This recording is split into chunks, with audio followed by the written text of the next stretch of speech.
Ismaël était un garçon réservé qui vivait dans un quartier d'Afrique marqué par des ruelles animées et des immeubles serrés les uns contre les autres. Tous les matins, il prenait le même chemin vers l'école, mais contrairement aux autres enfants, il marchait seul, la tête baissée et le regard lourd. À l'école, il était souvent la cible des moqueries de ses camarades, qui se moquaient de sa discrétion et de son apparence. Ses seuls moments de répit, il les passait avec son ami Tarek, qui était peut-être son seul véritable confident. Mais même avec Tarek, Ismaël ne parlait jamais de l'angoisse qui le rongeait chaque jour. Ce matin-là, alors qu'une brume dense s'étendait sur les rues de la ville, Ismaël attendait le bus avec un sentiment encore plus fort de tristesse et de solitude. Il n'était même pas sûr de vouloir aller à l'école ce jour-là. Mais soudain, un autobus apparut. Ce n'était pas le bus habituel. Celui-ci semblait tout droit sorti d'un autre temps, avec une carrosserie usée, presque rouillée, et des fenêtres légèrement teintées. Un brouillard doux et surnaturel semblait entourer ses roues. Sans réfléchir, comme poussé par une force invisible, Ismaël monta à bord. À l'intérieur, le bus était étrangement silencieux. La lumière du matin passait à travers les vitres teintées, donnant aux passagers une aura presque irréelle. Il y avait une femme au sourire apaisant, vêtue d'un châle coloré, un vieil homme qui semblait regarder par la fenêtre d'un air pensif, et même quelques enfants, assis calmement, les yeux perdus dans leurs pensées.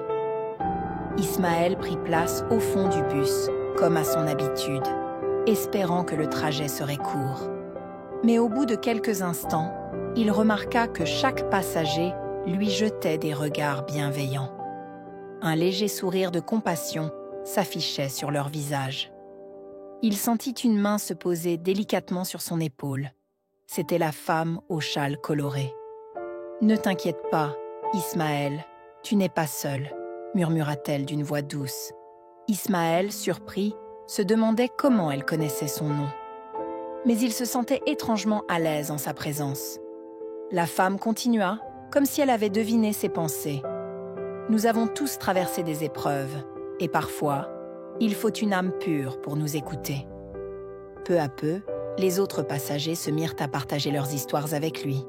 Le vieil homme, avec des yeux pétillants de sagesse, lui parla d'un amour de jeunesse qu'il n'avait jamais pu retrouver à cause des choix qu'il avait faits. Il lui raconta comment il avait passé des années à regretter cette décision, enfermé dans la solitude. Les enfants, eux, lui racontèrent des souvenirs d'enfance, des jeux qu'ils n'avaient jamais pu terminer, des rêves inachevés et des aventures qu'ils avaient laissées en suspens. Alors qu'il écoutait leurs récits, Ismaël sentit qu'une partie de lui s'ouvrait, comme un baume sur ses propres blessures. Peut-être que, comme eux, il avait besoin d'exprimer ce qu'il gardait au fond de lui. Il leur parla de ses journées d'école, des moqueries, de l'isolement, de cette peine qu'il ressentait, mais n'osait avouer à personne. Il leur avoua qu'il se sentait invisible, insignifiant. Au fur et à mesure qu'il se confiait, il sentait une légèreté naître en lui. Les passagers écoutaient en silence, avec une bienveillance qui le réconfortait profondément.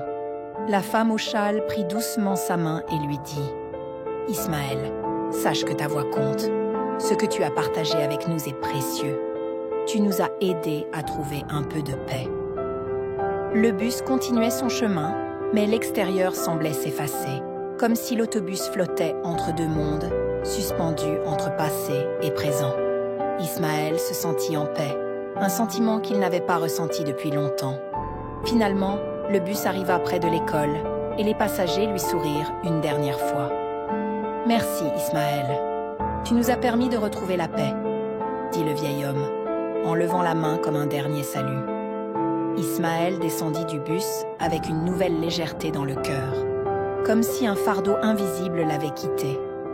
Mais alors qu'il rejoignait son ami Tarek pour lui raconter l'étrange expérience de ce matin, il réalisa que le bus n'était plus là.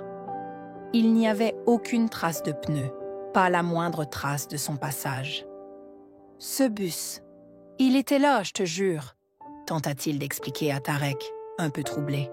Son ami haussa les épaules, pensant qu'il s'agissait peut-être de son imagination. Mais Ismaël savait que quelque chose de magique s'était produit ce matin-là. Cet autobus n'avait jamais existé pour les autres. Il avait pris place dans un bus fantôme, un véhicule suspendu entre deux mondes, chargé des âmes de ceux qui avaient trouvé la paix grâce à sa bienveillance et son écoute. Désormais, il n'était plus seul. Il savait que, quelque part, il avait de précieux alliés, des esprits apaisés qui veillaient sur lui. Et cette pensée lui donna le courage de continuer, car il savait qu'il portait désormais en lui un fragment de lumière.